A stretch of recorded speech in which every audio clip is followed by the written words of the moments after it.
आज माझ्या दिवसाची सुरुवात सोन्याच्या पावलांनी झाली. तुम्ही म्हणाल नेमकं काय? अहो, महालक्ष्मी आल्या. कशाच्या पावलांनी? सोन्या मोत्याच्या पावलांनी.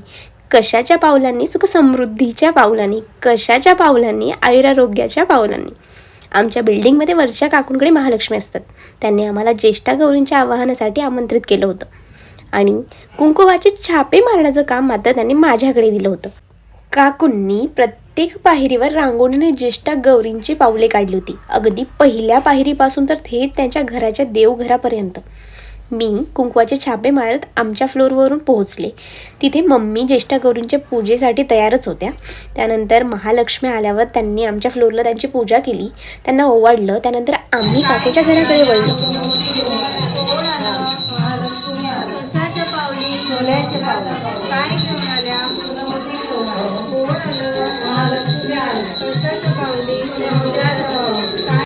तिथे पोहोचल्यावर ज्येष्ठा गौरींचे मुखवटे लावले गेली, देवीची आरती केली गेली. किती सुंदर परंपरा आहे ना आपल्या संस्कृतीत. तुम्हाला प्रश्न पडला असेल, ज्येष्ठा गौरी म्हणजे नेमक्या कोण? तर ज्येष्ठा गौरी म्हणजे गणपतीच्या आई, म्हणजेच पार्वती देवी होय. मग महालक्ष्मी का म्हणतात? तर लक्ष्मीचं स्वरूप म्हणून त्यांची पूजा केली जाते. त्यावेळेस त्यांना महालक्ष्मी म्हणून त्यांचा उल्लेख केला जातो. गौरी आणि गणपती जेव्हा एकाच वेळी घरात असतात तेव्हा तो आनंद काही वेगळाच असतो, नाही का?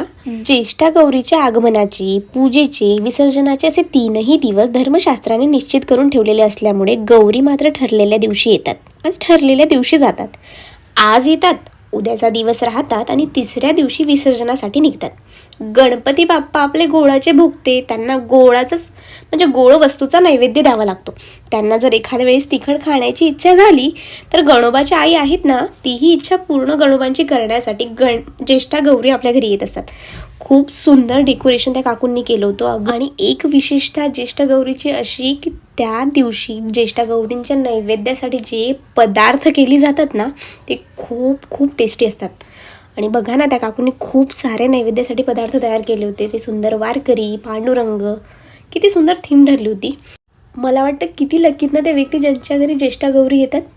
ज्येष्ठा गौरीच्या आवाहनानंतर ज्येष्ठा गौरींची आरती केली आणि सोन्या मोत्याच्या पावलांनी देवीला नमस्कार करून देवीला प्रार्थना केली. भेटूया नेक्स्ट व्लॉगमध्ये.